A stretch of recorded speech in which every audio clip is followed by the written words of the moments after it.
What's up, everybody? You were tuned in to the Cris and Mal. podcast, episode 72, Takeover Wednesdays. Hope everybody's having a good evening.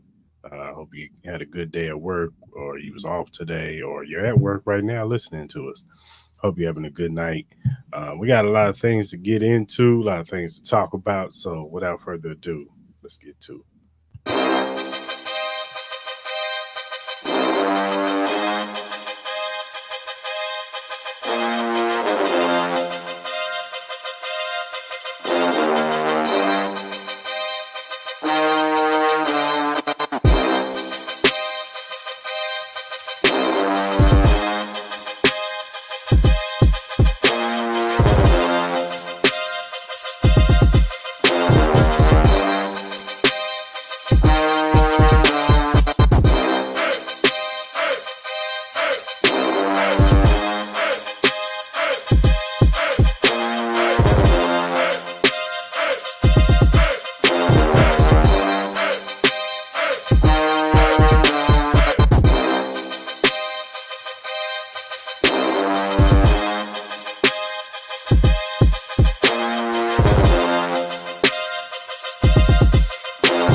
And we are back. Cris and Mal podcast, episode 72, Takeover Wednesdays. Mal, what's going on, man? Not much, man. Feeling good, bro. How you living tonight, man? I'm pretty good, man. I can't complain, man. Had a decent day at work. Mm-hmm. You know, it's pretty slow right now, so yeah, nothing really going on. Nah, getting ready for the NBA playoffs and the NFL draft. Coming quick, man. Coming quick. I'm excited. So, all right, man. Let's get into. Matter of fact, let's talk about the recap the NBA play-in tournament over the past few days. Mm-hmm. I'll pull this up real quick.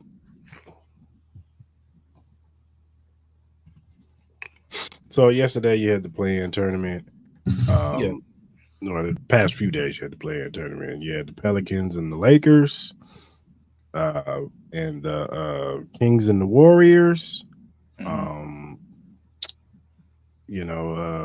Where you want to start at? Oh man, honestly, man, let's before we get to the end of the Warriors dynasty, man, let's get to this Pelicans Lakers game. All right, man. So I'm gonna let you line this one up. This your team. Yeah, man. So overall, man, I thought we started off pretty slow in this game. Then we came off pretty hot in the beginning of the second half. In the third quarter, man, we ended up getting like an 18-point lead. Austin Reeves started off pretty slow, but I was pretty excited to see what Gabe Vincent was able to accomplish. Man, he was starting to hit his threes. He looked like Miami Heat Gabe Vincent, so it kind of showed a little bit of promise for me on that, at least for him. I know he's just kind of still getting back in the groove of things after missing most of the year. D'Lo played a really good game. You know what I mean? Around this time of the year, we start seeing D'Lo not playing like himself, kind of shutting down, looking like playoff D'Lo, where he's turning the ball over, averaging 5 points a game, 2 assists. So I was really promising to see that. Everybody stepped up. AD stepped up. Zion, man, it looked like Zion was going to take it from us, man, for a little bit, man. He had 40 points, 11 rebounds, man. It sucked to see him go down with the hamstring injury. I think that's going to play a big effect in their next game against the Kings. So if it wasn't for that injury, man, we might be playing on Friday. I'm going to be honest with you, man. Bron looked like he was kind of slowing down there in the fourth quarter. Taking a bunch of 3-point shots, not driving to the hole like we saw earlier in the game. Hopefully Zion Williamson. I know they just said he's most likely not going to play in the game on Friday, and even if they were to win that game and progress to play on Sunday for the 7-game series against the Thunder, it looked like he's going to be missing some significant time, maybe even a whole series for that. So it sucks, man. Hopefully Brandon Ingram can get back in the groove, man. He seemed like he was playing pretty good in the beginning of the game, and then for some reason they sat him out. I don't know if he re-injured that knee injury or anything like that. So we'll have to see on Friday and see if they can pull it through.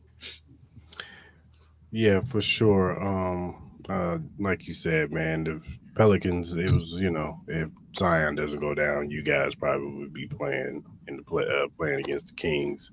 Yeah.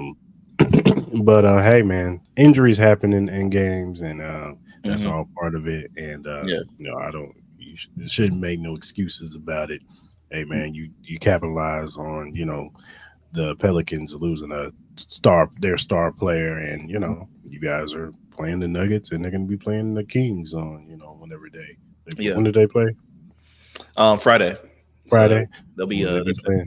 Yeah, they be playing the Kings on Friday to see who plays the Thunder. So, hmm um, yeah, and Zion being out, uh, pretty pretty much shows for sure is gonna ensure the Kings are gonna be playing the Thunder probably. yeah, Um, most likely. Sorry to cut you off, but yeah. no, no, no, go ahead, go ahead. Nah, yeah, nah, most likely, like the Kings, they haven't beaten the Pelicans all year, so they still got to get over the hump and get the confidence, going in. With the Pelicans having home court, you never know how it's gonna go in a one game series, single elimination game. We've seen weird stuff happen, in college games and NBA games, in game sevens and stuff like that. So we'll have to see. And then you have uh,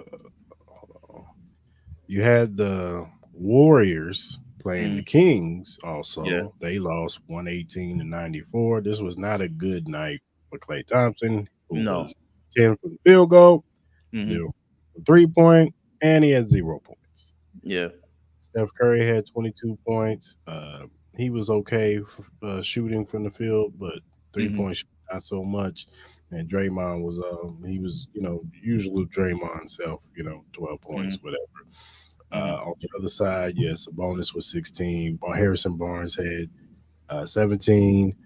Murray had 32 points, hmm. and De'Aaron Fox had 24 points. Um, what can I say, man? This might be the end of the dynasty of the Warriors. Yeah.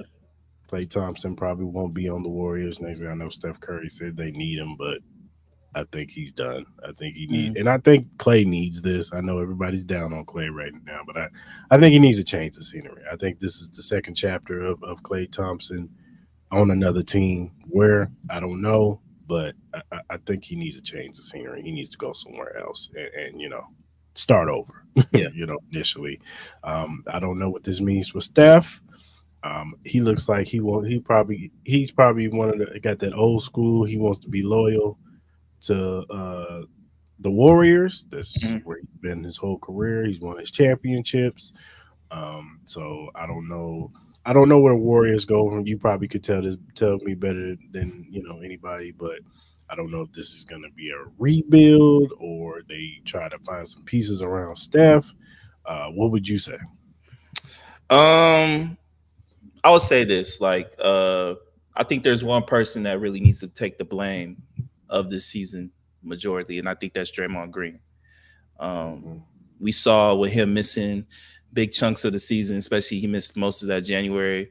Um, and then obviously when he came back off of his leave of absence, um, he had that whole tirade in the Magic game. Like, luckily they were able to pull that off with Steph, doing what he does.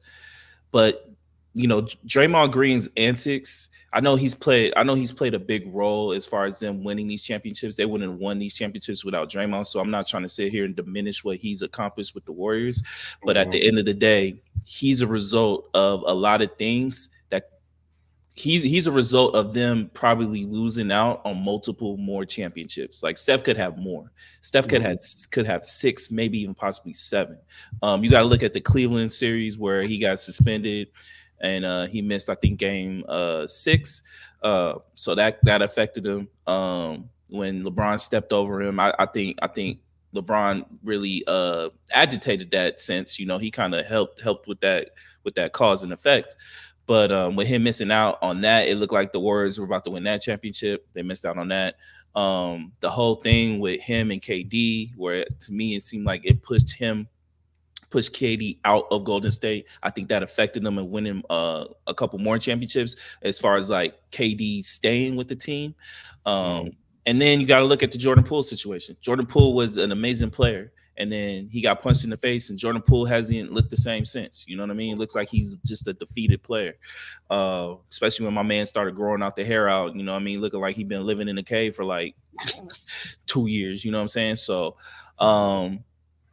So yeah, Draymond needs to take a lot of responsibility. He needs to look in the mirror, man. He needs to change the way he approaches the game, and not as far as like his intensity, but he just has to be way smarter, man, and not get himself kicked out of these games, man. He has to calm down, man. He needs to play smart.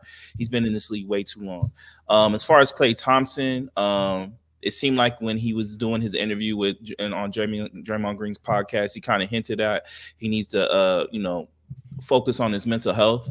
I feel like when him making a statement like that, it seems like obviously, this whole kind of ordeal of him getting put on the bench, you know what I mean, seeming like his play has diminished.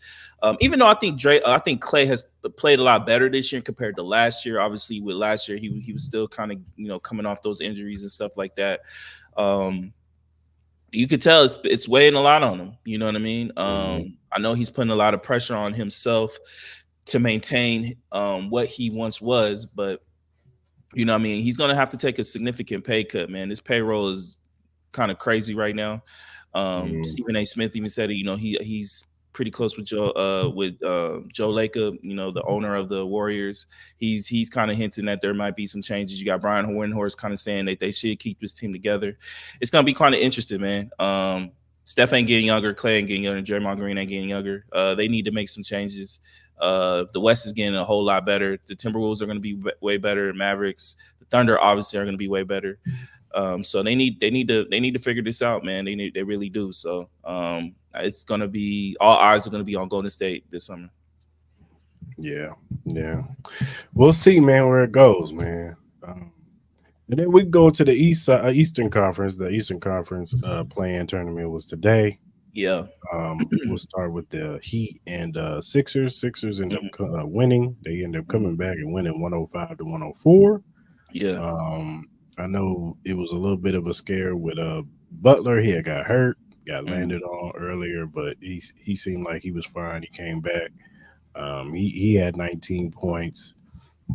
Tyler Hero had 25 points. And then on the other side, you had Embiid with 23. Maxey with 19, Aubrey with 11, and then you had Batum coming off the bench with 20. They're gonna the Sixers are gonna end up playing the Knicks in the first round, and we're gonna get Bulls because the Bulls end up winning. We'll talk about them in a minute. The Bulls end up winning over the Hawks, so that's the end of the Hawks season, and we get Bulls Heat. So what's your thoughts on Sixers beating the Heat? Yeah, man. Honestly, when I first started watching this game, it looked like the Heat was gonna take this. Seemed like they were in control of it. They were up, double digits at one point. When Jimmy got hurt, it looked kind of serious, but then he was able to still play in the game, so it seemed like everything was gonna be okay. It looked like he was running a little gingerly, but he was able to move, cut. And then it was a great game. It seemed like Embiid is still trying to get in the flow of things with him, coming back from his injury. It seems like he's still dealing with a little bit of things. I know he kind of re-injured it a little bit last week, but he seems like he's okay. Tyrese Maxey, Nicholas Batum was probably the MVP of this game. He had a lot of big shots, especially in that fourth quarter, to kind of help seal that win. I'm excited for that 76ers Knicks series. That's going to be a real good series. I wouldn't be surprised if that went 6 or 7 games. I'm still going to have the Knicks favored in a sense, as I just like that team better. I think those guys are some dogs. They're going to defend. I trust Jalen Brunson. I'm still not really too sure about Embiid's health. I got to see that. But if Embiid's healthy, they have a legit shot of winning. With the Heat, though, it seems like this Jimmy Butler injury is a little bit worse because Shams just reported that it seems like it's an MCL injury. It doesn't look like he's going to be playing on Friday, so that's going to really affect that team. And it seems like he's going to be out for a minute. So scary times with the Heat, man. I was kind of looking forward. I was kind of looking forward to them winning this matchup against whoever, whether it was the Hawks or Bulls. I expected them to win this matchup and play the Celtics, and I really wanted to see that. It just sucks. It seems like, I was praying for a healthy playoffs this year, and it seems like, with Zion and Jimmy Butler, man, it seems like we're starting off on the wrong foot again. It kind of sucks, man. But as you said, it is what it is. Injuries come part of the game, man. So I still would have the Heat favored against the Bulls. I know we're going to talk about that game, but I still would have the Heat favored against the Bulls. But it's definitely going to be a lot closer without Jimmy. Yeah, for sure. Going over to the Bulls and Hawks, Bulls end up winning 131 to 116. Trae Young put up 22 points. Yeah. Clint Capella put up 22 points. Mm-hmm. I don't know how to say this brother's name. Murray put up 30 points. And then on the other side, you had DeRozan with 22, Verovich with 22, and Kobe White with 42 points. Yeah. So what's your thoughts on the Bulls, man? What are their chances in this playoff run? Yo, I'm so happy for Kobe White, bro. Kobe White has been one of those type of players where he doesn't get a lot of attention that he deserves, but my man can play ball, man. He's been doing it all year, bro. He stepped in for Lonzo Ball, and the moment they put him in the point guard position, 2 guard position, man, they've been they've went, like, obviously they've struggled a little bit because they've had a lot of injuries with this team and the inconsistencies of that. It definitely will affect you, but Kobe White has been playing amazing. Him scoring 42 points in a game like this, that definitely says a lot. I said the Bulls going to have a shot against the Heat, especially with the Jimmy Butler injury. The Hawks are kind of like in the same spot with the Warriors in the sense, like, obviously they're younger, but they're going to have to figure out the Trae Young, the Dejounte Murray situation. It doesn't seem like it's clicking. Obviously, there's rumors out there. Obviously, Dejounte Murray was in a lot of trade rumors, i.e. with my team, like the Lakers, and maybe even possibly going back to the Spurs. I know the Spurs can definitely use a point guard. So, and then obviously with Trae Young, there's rumors about him even going to the Lakers, maybe him going to the Spurs, and countless other teams. Trae Young would definitely be a player to watch out for in this offseason. That's a potential big move right there. So, the Hawks are going to have to make a couple decisions as well. But overall, man, shout out to the Bulls, man. Should be a good game on Friday between them and the Heat, versus the daunting 64-18 Celtics, man. At this point, seems like the Celtics got a easy road, man, no matter who wins, especially with that Jimmy Butler injury. So, Yeah, for sure. Yeah, the Atlanta squad, they've been trying to build that team, as a youth movement over there, but it's just not worked out. And I just see Trae Young going somewhere else, and Murray. Maybe they keep one of the two. You know what I'm saying? Maybe they try to pay Trae and get rid of Murray, or pay Murray, get rid of Trae, and build around one of those two guys, and you move forward from there. But they could potentially lose both of them and just have a full-on rebuild. So I agree with you. They're at that point where what would you do? I'm gonna ask you. You're the GM of the Hawks. You got Trae Young, you got Dejounte Murray, you got Clint Capella, you got Bojan Bogdanovic. You got some young pieces that you can kind of keep, but you also got pieces where you can get a lot of picks for. Dejounte Murray, he coveted 3 first-round picks. I'm assuming Trae can get that too, maybe even a little bit more. Clint Capella probably can get you a first-round pick. What would you do?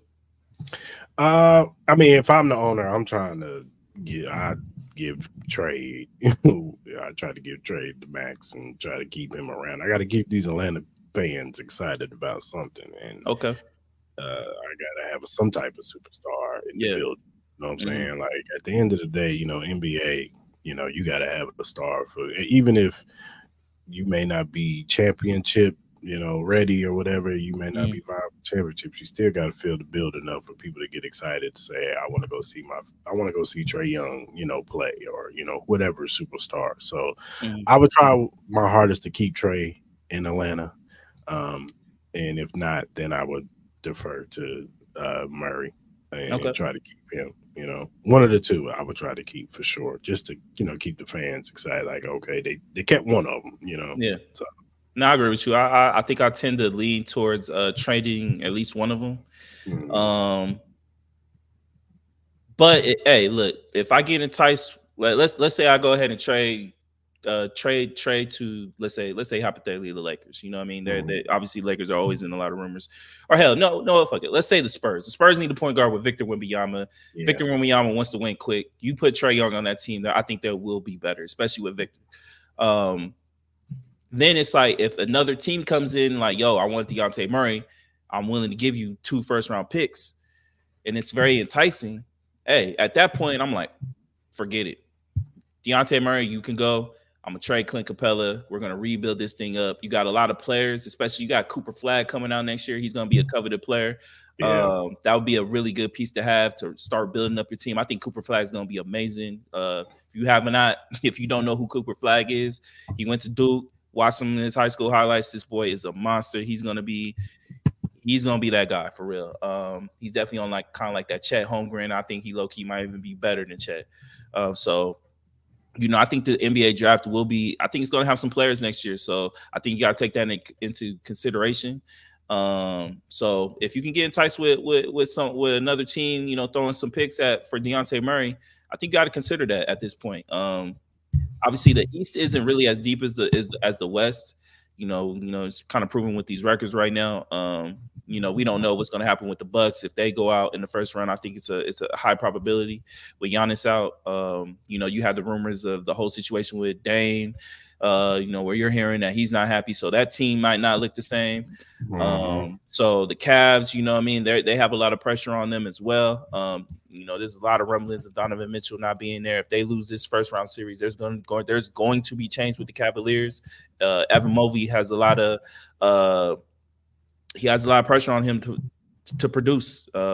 The hype that he had when he came in the draft, he has not hit that. So the Cavs got a lot to look at. And hey, even the Celtics, man, if they don't win this championship, bro, don't be surprised if there's some changes on that team too. So, and they spend a lot of money on this team. They just gave Drew Holiday a lot of money. So the Celtics.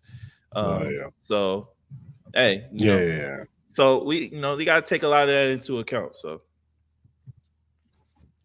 Yeah, that'd be interesting. All right, man. Let's talk about Lakers and Nuggets, man. Let's go. How do you feel about this series, man? I'm gonna be honest with you, man. Obviously with the Lakers, we have not beat them in the last 8 games.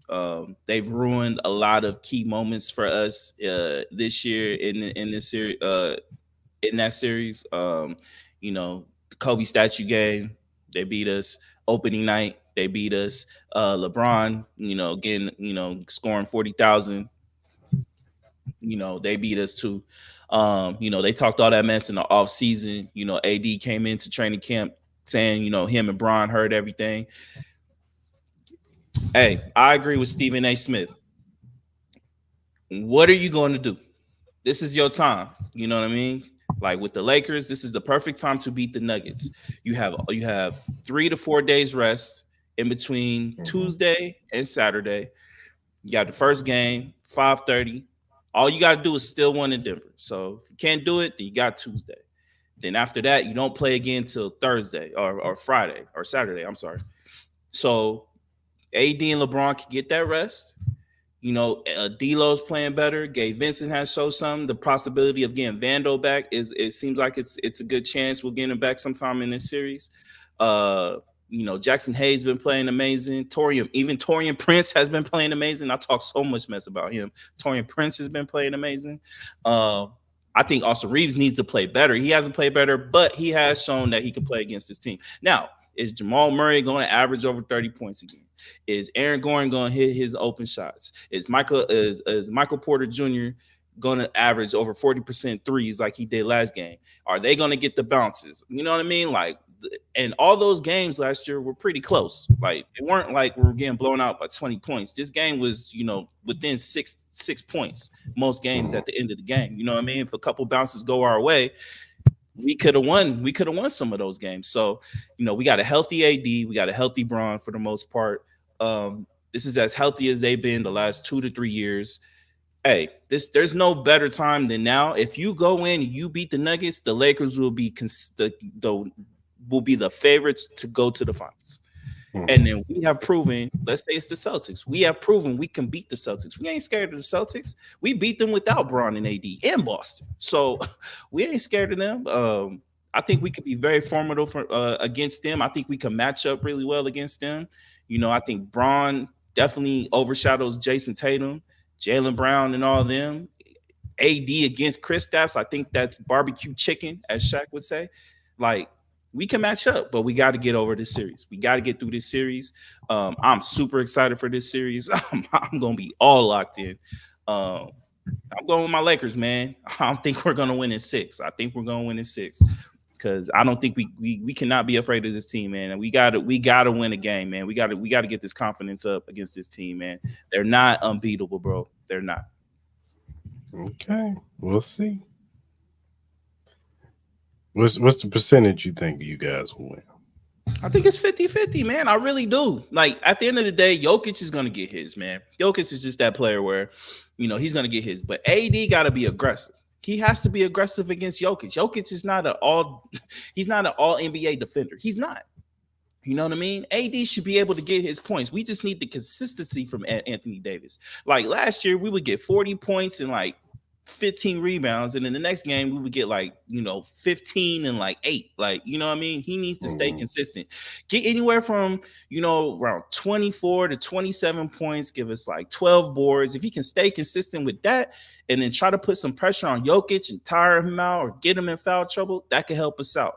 If we can find a way to slow down Jamal Murray, bro. If you take out Jamal Murray, this team is not the same. If you take out one of their star players, this team is not the same. They're not as deep. They don't have Bruce Brown no more. They don't have a couple of these players that helped them win that championship next year. And a lot of these young players are going to put a lot of pressure on them and assume that they're going to be able to fill those roles that some of those players last year did. Are we going to trust Bruce Brown? Are we going to trust the young power forward that they got? I forgot the young gentleman's name. They are good. They are good. They got talent. But can they consistently show up in these games, in these big moments? Like, Bruce Brown made a lot of key moments. He was he was literally their MVP last year, defensively and offensively. He shot over 40% for 3. You know what I mean? Monty Jokic and obviously Miles Murray. Bruce Brown was the 3rd best player on that team. So that's a big field to shoot. That's a big role to fill up. So I think we got a shot, but we'll see. We'll see. I got to see how we do Saturday, but I am confident that we can win this series. We just got to show it and we got to believe it. And hopefully Darvin Ham don't screw it up.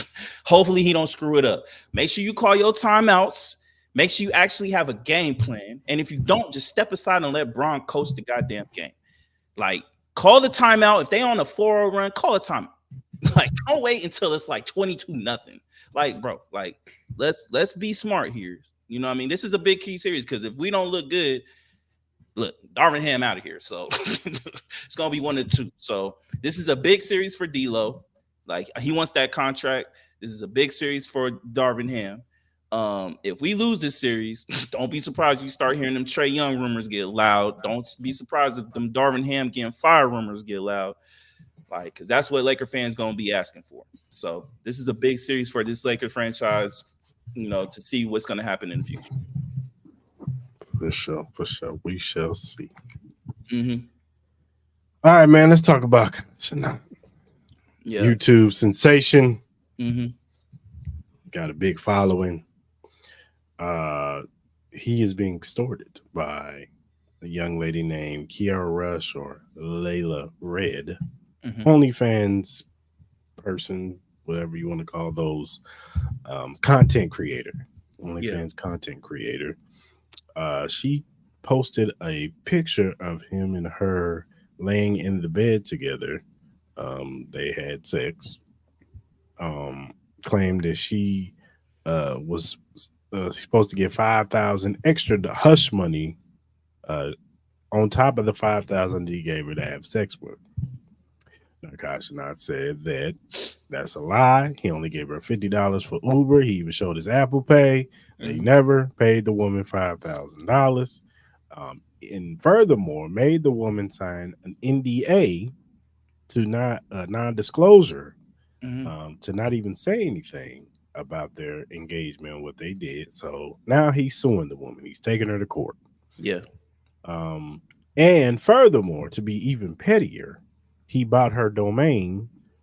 And whenever you click on her, you look up Kiara Rush or Layla Red, you'll see you won't see her OnlyFans. You'll see all the conversations that she had, I guess, with Kasha not lying and all the crimes that she's committed or whatever. He went real petty on her. Yo, that's petty as shit. I love it though. I love it, man. That's hilarious. That's what's up. So, what are your thoughts on this situation? Um, Yo, it's kind of crazy, man. Now these OnlyFans chicks ain't even like honoring NDAs no more, man. Yo, man, y'all just gotta stop messing with these OnlyFans girls. I get the temptation, but y'all gotta control y'all sex addictions, man. For real, for real. Like, if these girls aren't going to honor NDAs, it's going to be a rough season for a lot of these celebrity dudes, man, for real. If they don't give a fuck about these NDAs, it's going to be a problem. So I think it's hilarious what Cenat did with with her name. You know, if you type it into the web browser, it pulls up that whole kind of thing. I think that's hilarious. I think that's petty 101. You know, he should teach class with that. That shit was what's up. But yo, it's getting crazy out here, man. Some people gotta control their horniness, man.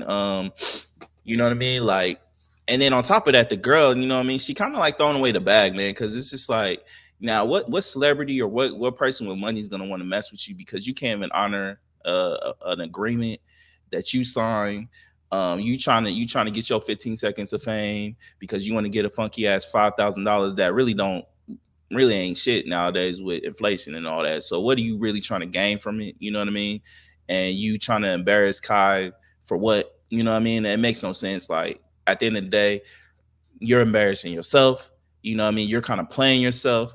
You're really fumbling your bag at the end of the day. So, you know, it's just gonna put a black eye on whatever you're doing. And then anybody that's just gonna try to mess with you, yeah, you're gonna have some motherfucker that's just gonna be like oblivious to the situation. But, you know, anybody else that has knowledge of the situation between you and Kai, they ain't gonna mess with you like that. So Yeah, man, fame is a hell of a drug, man. And what she even look like? I don't know what she even look like.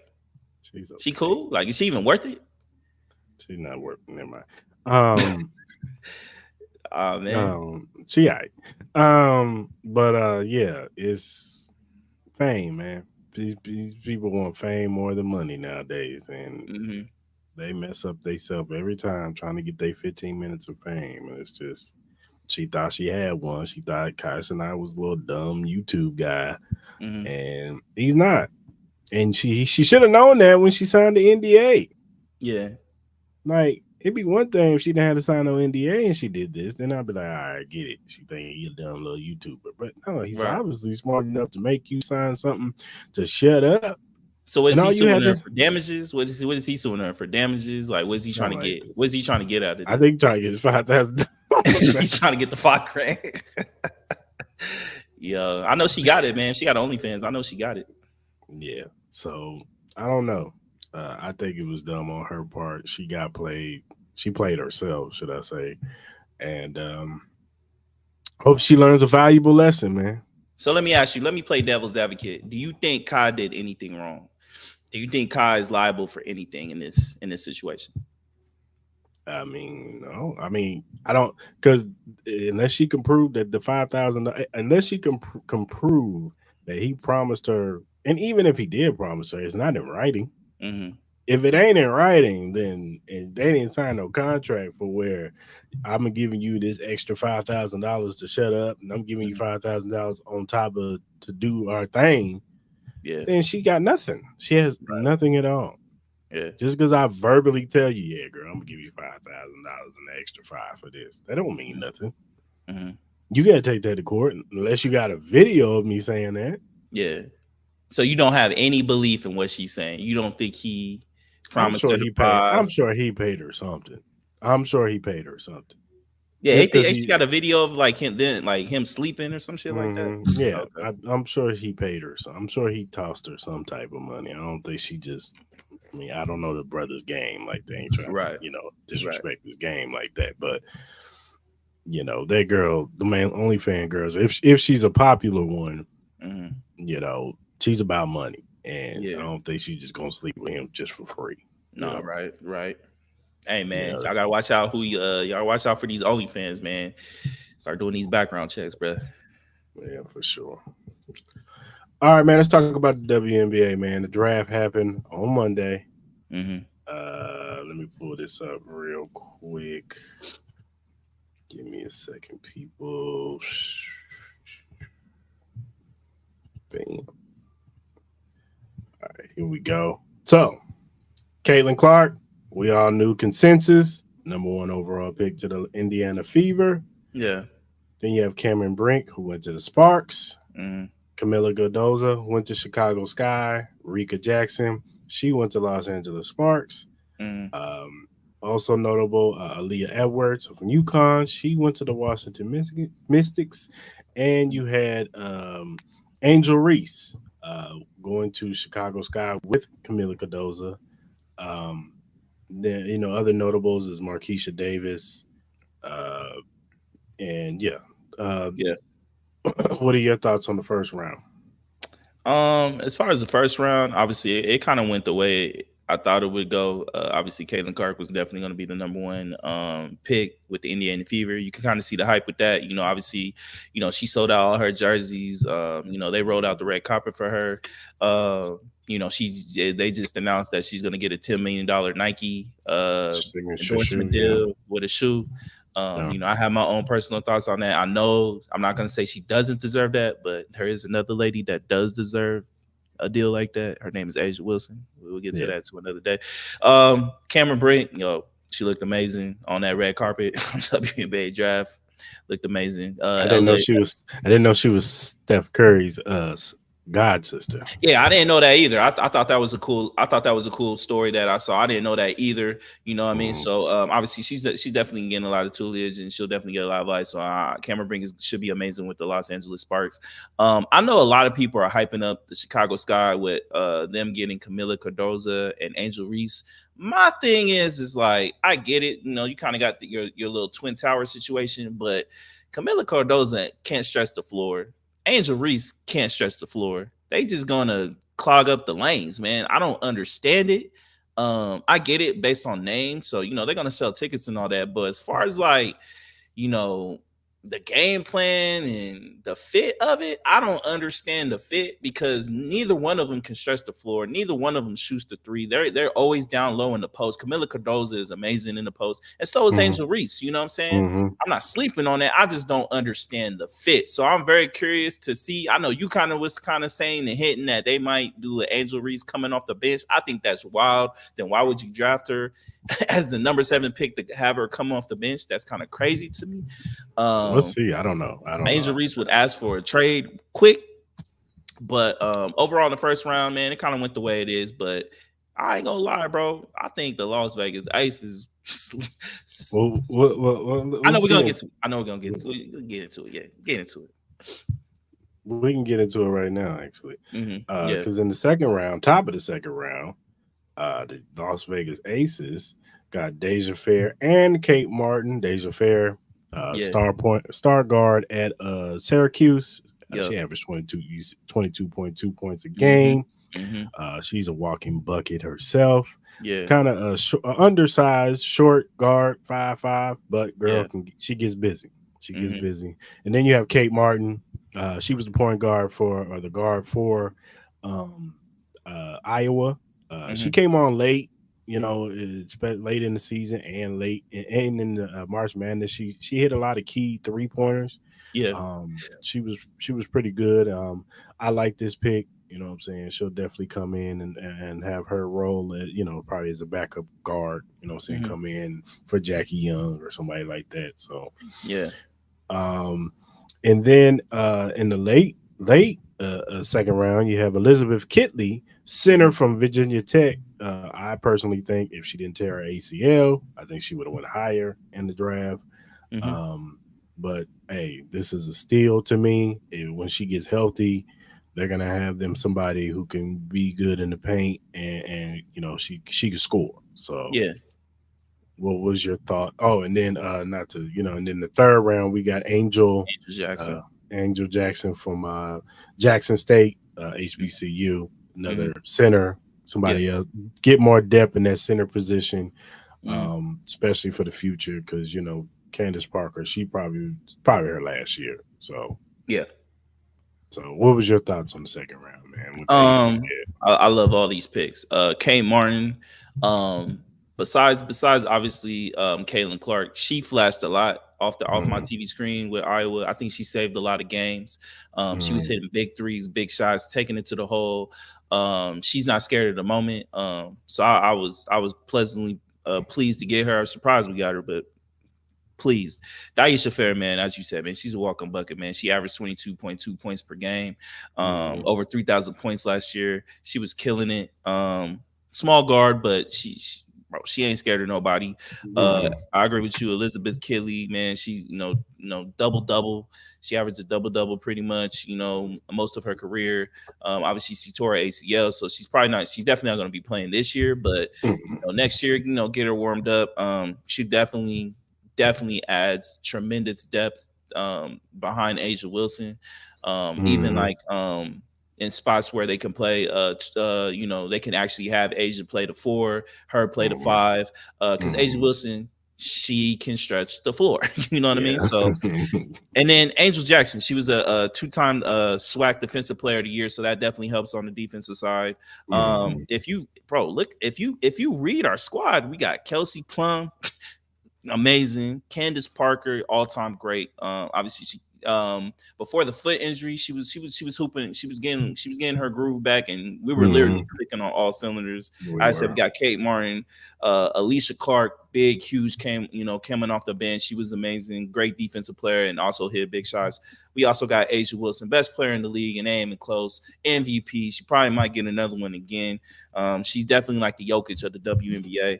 Mm, Sydney Colson played a huge role in that final game for us to seal and get that championship in New York. Big, huge. Jackie Young, one of the best um, offensive players and defensive players, two-way players in the game. Chelsea Gray is the best point guard in the league, and they ain't even close, man. yeah, Chelsea Gray is, yeah. is, is a boss. We got Megan Gustafson. She can hit the 3. As I said, then we had Elizabeth Kidley, Daisha Fair, Kirsten Bell, Kia Stokes played a big role. She's our starting 4, Mm, and then Angel Jackson, Kayla George. We are loaded. Tell me who's beating the Aces, dog. Let's be honest. And then it's just like now you're looking at the tickets, man. It's getting kind of crazy. I was looking at tickets for the Caitlin Clark game because I want to go see what's up. I want to go see what Shorty look like in person. And lower bowl is $500 for this goddamn game. Yo, that's crazy, bro. $500 for a WNBA game. So they getting their love. They getting their love. They getting their props. You know what I mean? They even added the Chicago Sky game to T-Mobile. So it's exciting times, man. Aces should be the favorites, clear cut favorites. I know a lot of people are gonna have New York up there too. New York Liberty got some players too. I'm not gonna shut them all out. They're gonna be up there as well.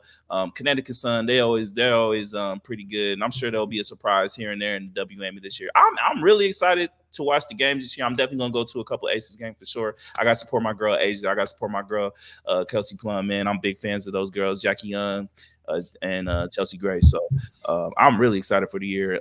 Aces all day, man. We going for the 3-peat for sure. and the timeline is crazy with these Asia Wilson. Me when somebody posted when the first WNBA player get that $100 million contract and flying out dudes to the city. Yo, it's and gonna then be crazy. and then they show some video of dudes said me in the side piece section for Asia Wilson. Yo, I'll tell you, man. A lot of people are big And fans they of Asia, and bro. shout out to Asia Wilson because she being a cool sport about retweeting them and laughing at it. So Nah, man. shout out to her because some people be sensitive about, but she was taking it. She took We it as a joke. we really got the funniest team in the league too. We really do. Like Kelsey Plum be funny. I know that everybody was kind of getting on her about the whole popcorn eating thing, being all cringy and shit. But Kelsey Plum is funny. Jackie Young, Chelsea Gray, they be goofballs, and we all know Asia Wilson, man. That's why I'm like this is why I'm saying Asia Wilson they need to make her the face of the league. I get it that they're gonna try to make Caitlin Clark the face of the league, but Asia Wilson has the personality. She has the look. She has the game. She's a 2-time MVP, 2-time champion. Defensive player of the year, I believe. Like, what else more do you need? She should be the face of the league. She should be on 2K covers. She should have her shoe. She should be on the 3rd edition of her shoe. Show Asia Wilson some love, man. I don't know I don't know why people don't want to give Asia Wilson no love, but she can sell, bro. She has the look, she has the personality, and she has the game, man. Come on. Did you see that awkward reporter with Caitlin Clark? Oh yeah, where he did the little thing. She's like, "Yeah, I do it with my family." He's like, "Yeah, if you do it for me, I'm gonna love you too." You know what I mean? It is what it is, man. A little creepy, man. It is, you know what I mean? But unfortunately, like those girls have to go through that. Yeah, control the horniness, please. Chill, bro. It's crazy. Control the horniness, man. She just got there. Hey, so let's bring it up. What do you think about the whole Caitlin Clark getting the 10 million Nike deal? It seems like they're trying to make her the face of the WNBA. Do you agree with it? Do you think? What's the thoughts? I mean, of course, I feel like there's some other girls that deserve signature shoes. Asia Wilson. What's the girl that plays for New York Liberty? Brianna Stewart. Brianna Stewart, yeah. Like there's plethora of girls all around other teams that could get a signature. I mean, Diana Taurasi, come on, man, she should get a shoe if she don't have one already. She should get a signature shoe. Like there's many faces, but to play devil's advocate, I get it. You know what I'm saying? This probably the most eyes that were on women's college basketball this season. From casuals. I mean, up and down the timeline, I saw casuals talking about, college basketball. And even last year in the WNBA, they got a lot of eyes too, because the games are more exciting. There's more competition. These ladies are getting better as time goes on. Yeah. But I mean, if they're gonna make her the face, and it brings eyes to the game, and hopefully this boosters attendance so these ladies can get paid what they deserve. Hey man, sometimes you got to use what you got. You know what I'm saying? And if she's selling merch and getting people to watch it, you know what I'm saying? And like I said, helping these ladies get boosted pay. Hey, it is what it is, man. I hate it. You know what I'm saying? I hate to see that Asia Wilson's not the face that she deserves. I love that she was in the Time 100 most influential people in the world. Shout out to her for that. Also, my boy was on the front cover, but we ain't gonna talk about that. But yeah, but hey, if Caitlin Clark is the one that's gonna booster these ladies' pay and get them to where they need to be as far as attendance all across the board, then hey. I'm gonna say this. I get Caitlin Clark moves the needle, but let's not act like Angel Reese didn't play a part of that too. Yeah. Let's not act like Dawn Staley and that South Carolina team didn't play a part of that too. Let's not act like Van Lith didn't play a part of that too. Let's act like Juju Watkins didn't play a part of that too. Let's act like Paige Buchers didn't add. Is Paige Buchers? She got a little black. Huh? She do. Why is she dressed like Tupac? I think she dates a black girl. I think her girlfriend's black. But ain't her mom like black or stepmom? I think so. I don't know her whole background. I think her stepmom is black. Maybe it's a possibility. I think I saw a picture like that. Yeah, nah, she got a little flavor. Why was she dressed like Tupac? She was just like Tupac from the I Ain't Mad at You video.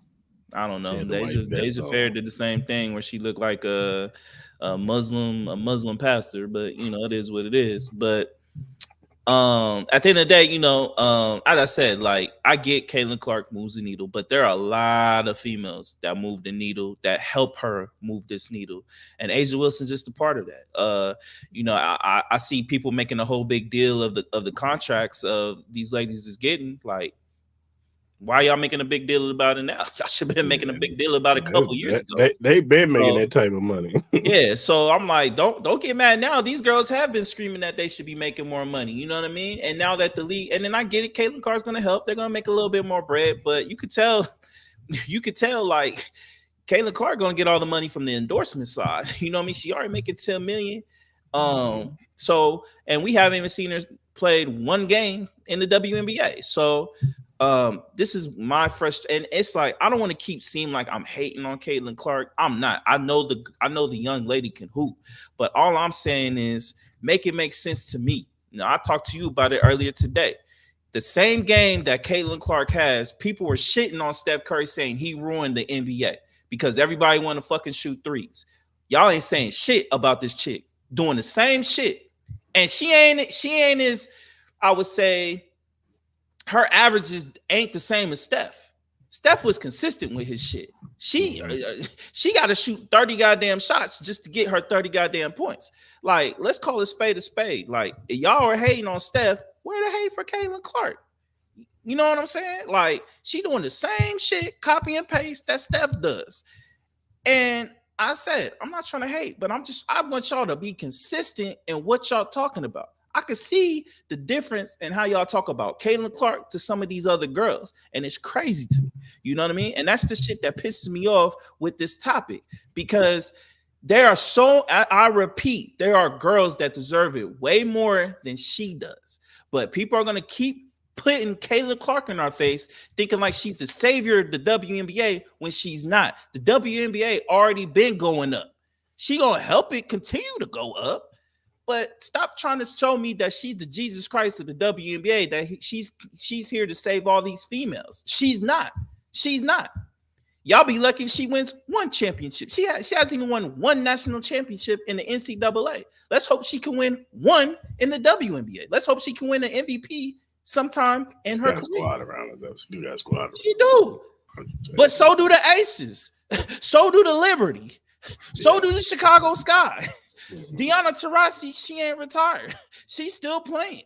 Like, come on. Let's actually see if Shorty can actually play with these girls, because it's going to be different. Yeah, she's going to have better players around her, but there's going to be better athletes going up against her. So let's pause. Let's chill. Let's see if Shorty can live up to the hype first, because right now we don't even know. Y'all hoping she does.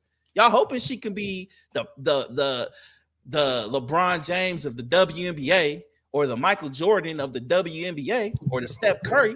Well, let's relax. You know what I mean? But let's just see what's up before y'all start giving her everything, when y'all could clearly give it to a chick that earned it. Put her blood, sweat, and tears and won chips, MVPs, and defensive players. And I'm always going to continue to preach that until y'all show her some goddamn love. Yeah, shout out to Angels. All right, man, let's do our Bet Us Surefire picks. Mm-hmm. You go ahead and go first. Oh, you want me to go first? Mm-hmm. Okay, so I'm gonna take the Kings -1.5 against the Pelicans on Friday. I like the Kings a lot, especially with that Zion Williams injury. That's gonna affect it. I'm going with my Lakers +7 for show, guarantee. And then I'm gonna take the Magic +4.5 on Saturday. Oh, yeah, Saturday as well. Yep. Okay. I also have the Kings -1.5. I'm going to take the Lakers -2.5 over the Sixers. And I'm going to take your Lakers on the money line. Okay. Don't let me down. Never that. Shout out to Bet Us. If you go to our YouTube and our Twitter page, you see the pin. You click on the link. For first-time users, first-time sign-up users, when you sign up in the promo code, put join125, get 125% toward a signing bonus towards your first deposit. That's 3 risk-free bets and 10% gambling insurance. So go ahead and sign up with Bet Us and go win you some money. And shout out to Surefire Bets. Yeah, shout out to them, man.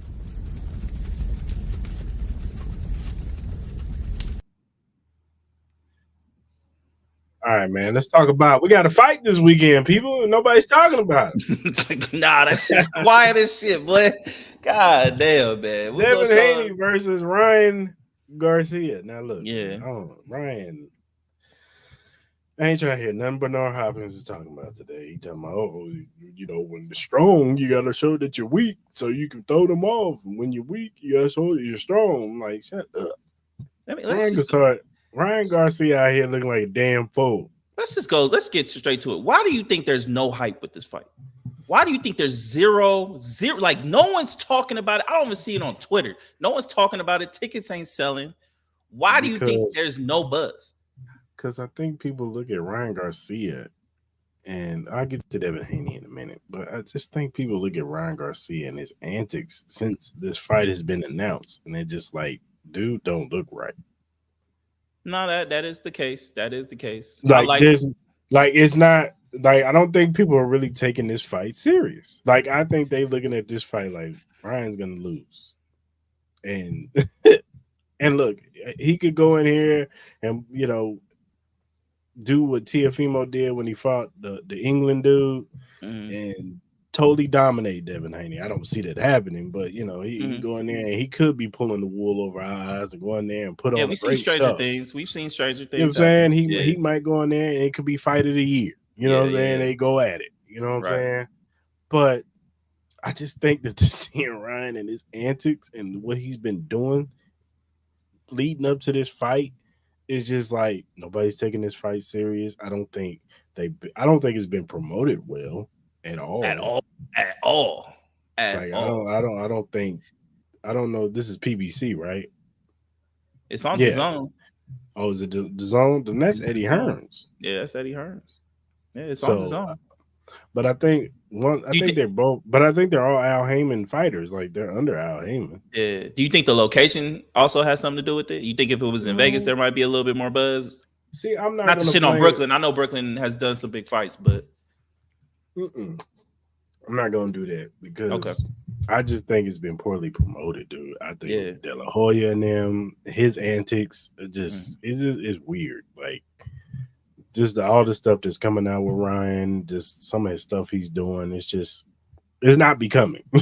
And I think just a lot of people and then Devin Haney, I like Devin Haney. I think he's a very good fighter, but he's not. I don't think he's the needle movie that he thinks he is. He's not. Yes, he's a champion, and I give him that. But a lot of people thought he lost the Lomachenko fight. I thought he lost too. Then you fight Ryan Garcia, who's not coming off of he lost to Tank, and then his last fight he was cool, but he wasn't great. I'd rather Haney fight Gervonta Davis or maybe even Matisse or somebody like that. Maybe he take the winner out of Broly and Isaac Cruz. I don't know, but I don't know. Devin, he's gonna have to be really impressive in this fight. And mind you, he was actually pretty good. I mean, I know Regis isn't the greatest fighter in the world, but he did what he was supposed to do against Regis. Yeah. And he was really good in that fight. And it's not to say that he was terrible against Lomachenko. Not by no means was he bad. It was actually a really good fight. It's just I don't know. It's just I don't know what's missing from Devin Haney. I don't know, because it's not like he doesn't go in there and talk trash or he talks a lot of trash against his opponents. I mean, he's been talking a lot of mess in this Ryan Garcia fight. But I don't know. Maybe it's the matchup. Maybe it's the promotion. All Ryan's antics. Like it's a whole bunch of stuff, and I don't know. It's just this fight has not been promoted well, and a lot of people are just not excited. I think they're more excited for Canelo and Jamie Mwanga. Yeah. So I don't know. Yeah. I'll start with Ryan. Like, look, I've had a opportunity to talk to Ryan a couple times. Just running through him. Very, very nice dude. Very genuine dude. So I do root for him because I know he's generally like a good dude.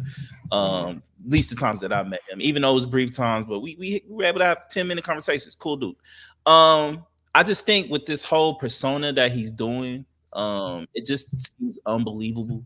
Like, because he was always the nice guy, the humble guy, the guy that like he appreciated his opponent. He really didn't talk too much trash. Like he'll say little things here and there, but it was nothing like this. You know what I mean? Where homie looked like he doing drugs, like what I mean, drinking, going out like during camp. Like some of the stuff looks crazy. Like a little bit of me worries that he's not even gonna make weight.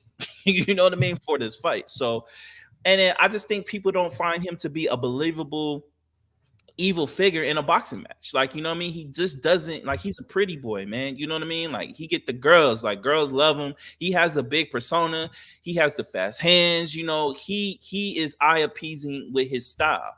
And, it just doesn't seem like we're getting that. It doesn't seem like he's taking this fight seriously, just on the outside looking in. I don't know. I think he probably training hard at the end of the day, but at the same time, on the outside looking in, we don't get to see what he's doing on an everyday, every second, every minute kind of basis. So at least from the stuff we've been seeing, the antics we've been seeing, the kind of like stuff we've been seeing on Spaces with Ryan Garcia, where he's like exploding, saying some weird stuff on certain different interviews or whatever. Like, it just doesn't look like he's taking this fight serious, so fans aren't going to take it serious. And then on the Devin Haney side, yeah, I get it. He does talk mess, but again, it's kind of like the whole thing with J. Cole and the tonality thing when he talked all that shit with Kendrick. Is it really believable though?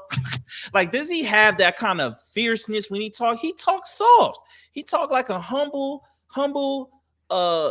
Muslim kid that, like, yeah, he gonna talk his mess, but it don't sound believable though. Like, it sound more believable from his pops. You know what I mean? Yeah. Than from him, because his pops has that. He has that. You know what I mean? Like, he has that when he talks his shit. With Devin, you don't get that. And then on at the same time, look, I think Devin Haney is a beautiful boxer. He looks like the atypical boxer. You want to be a boxer? Look at Devin Haney. You want to see what a boxer really looks at? Look at Devin Haney. Skill wise, the jab, the way he moves his feet, the way he can control the ring. That's what it looks like. But is it appeasing to a pay-per-view fight to be a headliner? No, we can say the same thing about Mayweather. I get it. We can. You know what I mean? But Mayweather brought it up with his personality. Mayweather could talk that shit. You know what I mean? And then on top of that, he could throw. Even though some people's like, yeah, he got the pillow punches and all that, but his minus a couple fights at the end, most of his fights were pretty exciting. You know what I mean? Mm-hmm. With Devin Haney, man, minus the only exciting fight, I'm gonna be honest with you, was the Lomachenko fight, and we thought he lost.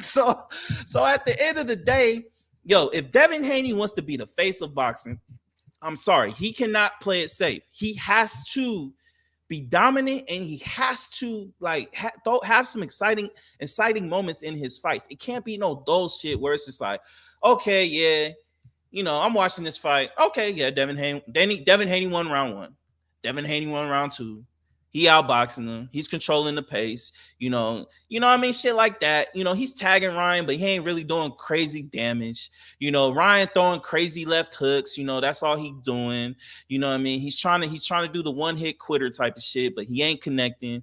But Devin Haney's just tagging him, moving, tagging him, body shot. Maybe throw a little uppercut, maybe throw a little hook, but nothing crazy. You know what I mean? That's me and you's kind of fear with this fight. You know what I mean? And I think people, and then on top of that, I think they overpriced the shit originally. I think they were charging way too much. Even Ryan Garcia came out and said that shit. So at this point, man, I hope it does well just for the sake of boxing, because this is supposed to be one of the big marquee matchups, but it's not looking well at all, man. It's not. No. But I got Devin winning with a decision. Yeah, at this point, I got Devin Haney winning by decision. I don't think it's going to be crazy exciting. But hopefully Ryan Garcia can mix it up and give us some moment where it's like, we got to fight here. So we'll see. I'm hoping for the best. Yeah, for sure. All right, man, let's talk about Team USA's roster. Yeah. Let me pull this.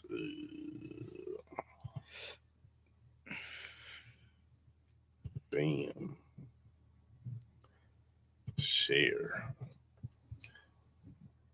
All right, man. So the roster consists of LeBron James, Steph Curry, Kevin Yeah. Durant, Joel Embiid, Anthony Davis, Devin Booker, Anthony Edwards. Say them, Bam, and what's his name? Adebayo. Bam Adebayo. Yeah. Yeah. Tyrese Halliburton, Drew Holiday, and they're gonna leave a spot open for somebody to possibly be on the team. Nah, I think they're gonna give it to Kawhi. It seems like Or it's they're gonna gonna be give Kawhi. it to Kawhi Leonard. Yeah. I'm with Stephen A on this. If I'm the Clippers, he's not on the team. But that's just me. Right. But how you feel about this lineup, sir? Look, if all these players can stay healthy, I think this is a very formidable team. I think they should be the favorites, even though I think the Paris Olympic basketball tournament is going to be some of the craziest, best basketball we're going to see. Canada has a squad. You still got Serbia, you got Lithuania, you got France. You know what I mean? With Wemby. Wemby showed out. He gonna be playing next to Rudy Gobert. So many teams. And I think obviously Luka and Giannis still have to qualify for this tournament, so they might be playing here. I think towards like July or end of June or beginning of July, I think, to see who qualifies for the last couple spots. But the big question here is health. Obviously, Joel Embiid, he's dealing with his knee. Kawhi entered, he's always iffy. So if one of those two guys goes, they're gonna, especially like if Embiid goes, like we need size. So in that situation, I would hope to see either Apollo Banchero or even a Chet Holmgren. I know some people threw out maybe throwing Cooper Flag out there just so he can get the experience. I understand that in a sense, like you kind of want to give him the experience. He's kind of going to be the next big player to come into the league. But at the end of the day, you kind of want to win this shit. So you want to make sure you have a roster spot where somebody's going to be actually effective. And then if Kawhi doesn't play, I'm always going to throw out Kyrie Irving or Jalen Brunson. I think those two guys really deserve it. I know some people even brought up maybe Mikal Bridges. I get it that they want bigger guards in a sense, but I think Jalen Brunson can hold his own. I think not Kawhi, but Kyrie Irving could definitely hold his own. So and then I just think they need to figure those out. I think Jalen Brunson does deserve it. I do think Kawhi. I don't know why I keep saying Kawhi. Kyrie Irving deserves it as well. But overall, I do love this roster. I do love it if they're all healthy. Yeah. What percentage do you have them winning the gold? Woo, it's gonna be tough. So this is not like the old days, like where it's like 100%. I'm gonna give it 40. I'm gonna give it 40% just because there's a lot of great players out there. And then on top of that, we kind of got lucky with the drawings. There is like a death pool out there where Canada's in, where it's pretty tough. We got kind of lucky, so I think our chances of getting out of pool play are very high. And then obviously once you get in the elimination tournament, obviously anything can happen. But I think our chances are really good. For sure. All right, man. Let's talk about Tom Brady. Oh my God, this guy never leave. Let's say one day there's a situation, right? Maybe it's the 49ers, maybe, heading to the playoffs. Offense is great. Patriots, somebody, Raiders, look, could be, you never know. God forbid somebody goes down. Would you pick up that phone? I'm not opposed to it. If they would, I don't know if they're going to let me if I become an owner in an NFL team, but I don't know if, I don't know. I'm always going to be in good shape, always be able to throw the ball. So to come in for a little bit, like MJ coming back, I don't know if they let me, but I wouldn't be opposed to it.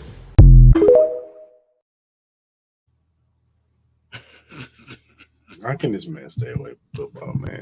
Sit your ass down and be an owner, man. Bro, ain't got nothing better to do, man. I'm telling you, bro. He's at home like, man, I miss this shit. I miss that shit, bro. He don't want to do the TV shit, bro. He don't want Sit your ass down, Brady, and be an owner. Man. Yeah, be an owner, dog. You're a free man. You ain't got to worry about Giselle no more. Nah, she out there living her best life. Live your best life, man. Be on yachts with a bunch of women. I'm sure he is, bro. I'm sure Tom Brady ain't losing out on the female point. I'm sure he got his on deck.